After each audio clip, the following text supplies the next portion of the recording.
Hey guys, it's Tanaya. We are doing a review on Love Marriage Huntsville, the latest episode that came out. So it started off with the girls still being at Destiny's birthday, lunch, brunch, whatever.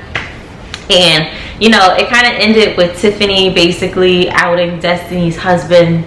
So Tiffany's saying she saw Destiny's husband at an event accepting an entrepreneur award, and there was a lady with him. So Tiffany assumed that lady was Destiny. So when Tiffany actually saw Destiny another time, she was like, "Oh, your outfit looked really cute at the award event that your husband was at." And Destiny's like, "Oh, that wasn't me." So it throws out this big cliffhanger, and you know, a lot of people are just gonna suspect that Destiny's husband at the time was with another lady cheating. Now, so that goes into like Mel asking, well, does he have a business partner, blah blah blah. Like, they're trying to figure out who this lady is. So then Destiny ends up just immediately exiting stage left and saying, "I'm gonna go to the bathroom," blah blah blah.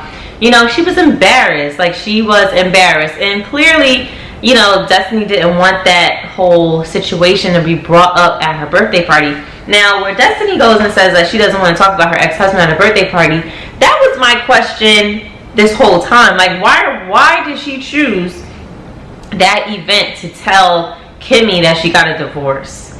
You know, she, like I said before, she should have called whoever she knew she was going to see that's on the show. Hey girl, I got a divorce. A text, "Hey girl, I'm just checking in, blah blah," and you could have let it out. So when you went to your birthday, it wasn't this whole big, "Oh my god, I got a divorce, I didn't know," and da da da. And now Tiffany walks in and she's bringing up your ex-husband, and it's just like, you could have just been here celebrating your birthday, you know, having a hot girl summer. Like, I don't understand.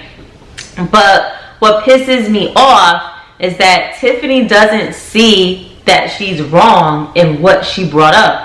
Tiffany's like, "Oh, it's your birthday, I'll let you cry if you want to." And Tiffany goes like, "Oh, I didn't see anything wrong with it. This is just like an event of how I remember meeting Destiny." You know, so it was just a reference point of, you know, how we met. But it's like, Tiffany.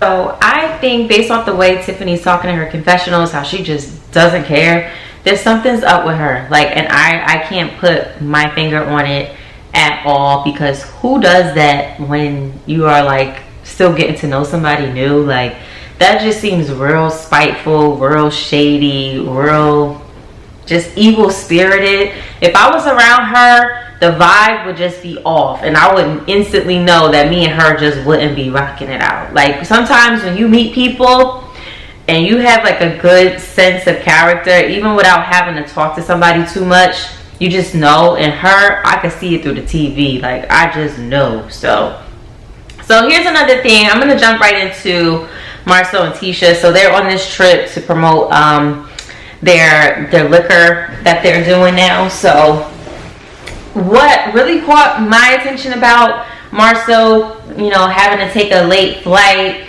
meeting Tisha late, and the whole point of them going a couple days early was so that they can spend quality time together, is Marcel walks into the hotel room and Tisha's there in lingerie and set the mood because she wants to spend quality time, one-on-one time with her husband. No kid, no work, no distractions or whatever.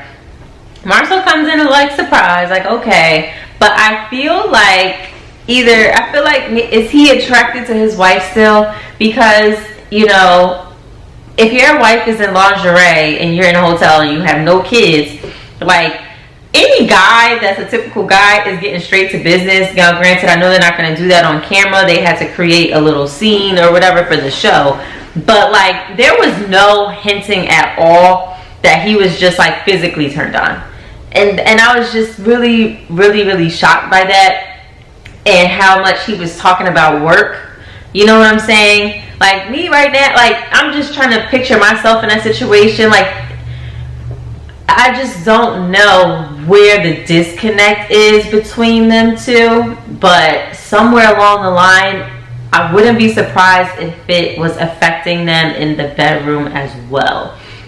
He just doesn't really seem that attracted to her at this particular moment, and I don't know why.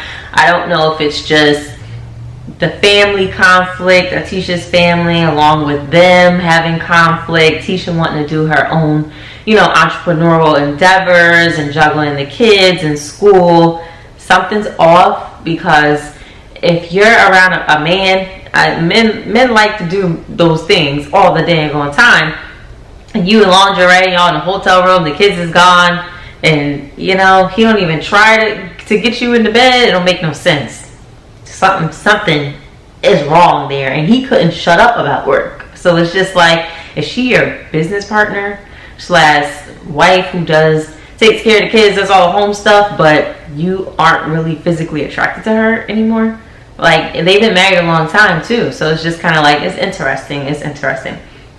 So now I'm gonna jump into the scene where Kimmy is talking to Maurice, her husband. So Kimmy comes back and she talks to Maurice about how Tiffany, our favorite Tiffany, said that Monster was vaping.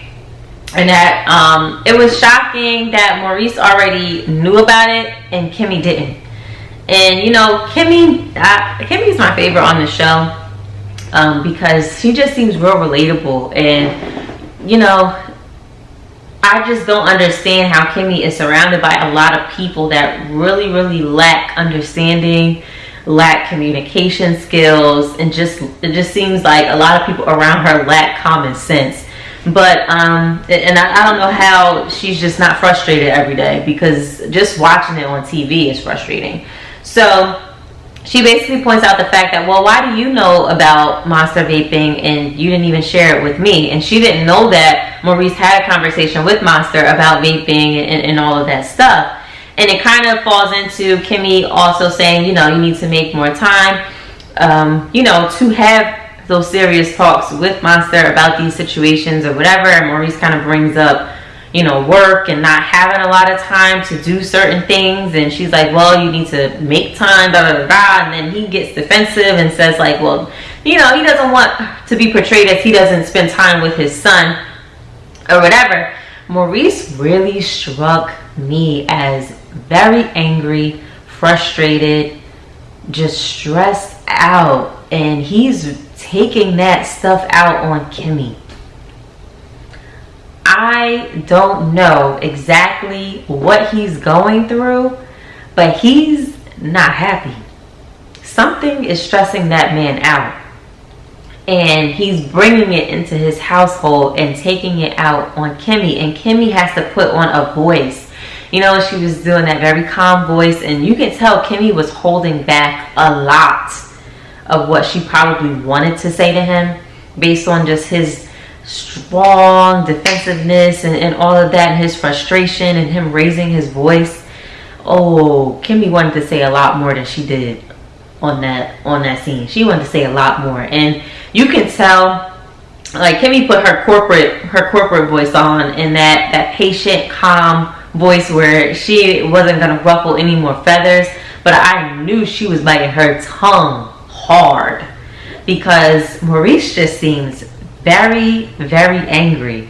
And I don't understand why there is a disconnect between Maurice, Monster, Kimmy.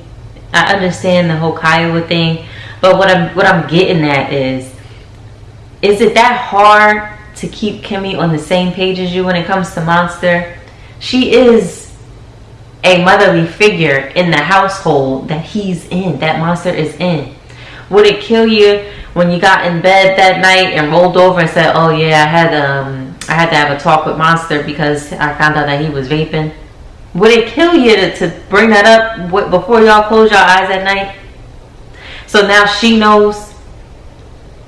Would it freaking kill you to include her on calls or whatever updates you and Kiowa decide on in regards to Monster? She is in the same house as Monster. She has to know, oh, if y'all want him to do X, Y, and Z and not this anymore. She can't be blind.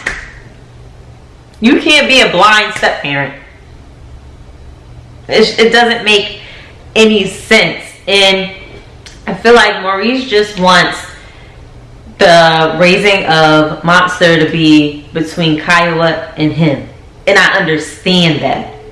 He clearly, his actions show that he clearly does not want Kimmy to have input, influence, whatever, in regards to Monster's upbringing. He is giving that power to Kiowa. Whatever Kiowa says goes. They talk about it amongst them too, and that's it. It ain't gonna work that way though.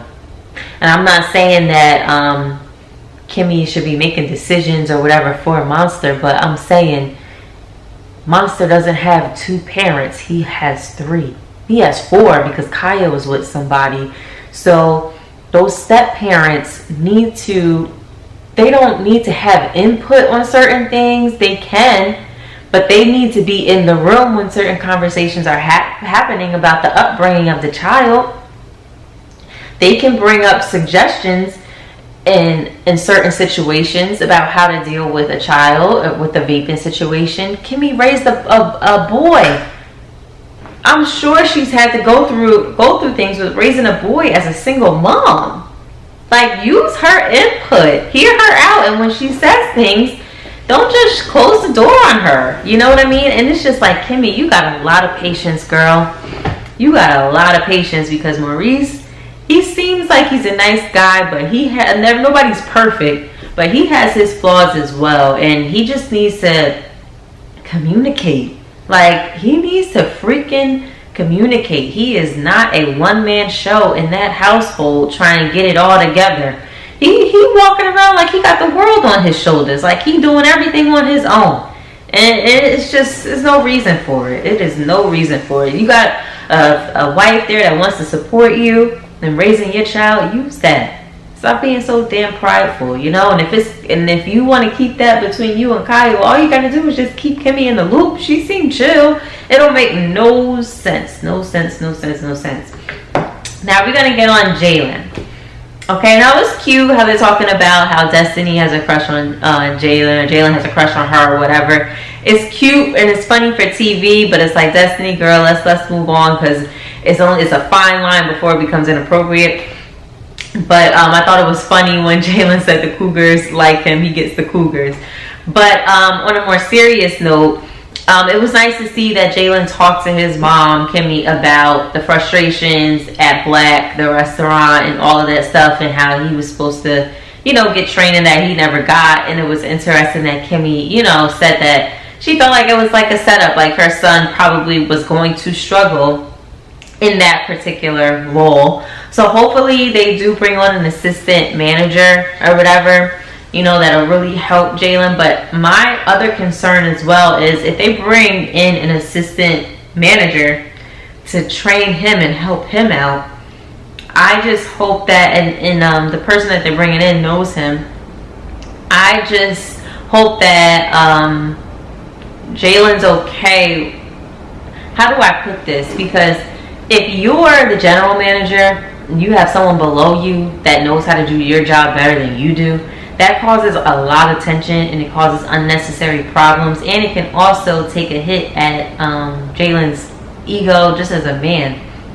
I feel like he would be receptive to learning because he wants to learn, but at the same time, that assistant may feel like they should be the general manager, if you get where I'm going. So hopefully there's no extra conflict with that, but that happens a lot when people who are beneath you as far as their position, know more than you do.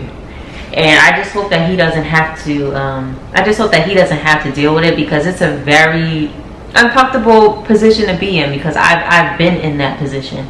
It's a very uncomfortable position to be in, and a lot of respect has to be involved in order for that to kind of work out smoothly, or everybody kind of has to have that team mindset. So it was shocking not to see, Martell and Melody in this episode, but we did get a lot of them in the last episode. So we shall see what happens. I think the next episode is going to be really good, because we're going to see some friction between Destiny and Melody in regards to Tiffany. I'm telling you, that girl Tiffany, something's up with her, and I'm really interested in learning more about her, and if I'm right, because I feel like something's off, something's going on with her, because in order for you to project negativity on other people, you got to be swimming in a bunch of negative stuff. So we shall see what happens in the next episode, guys. Bye.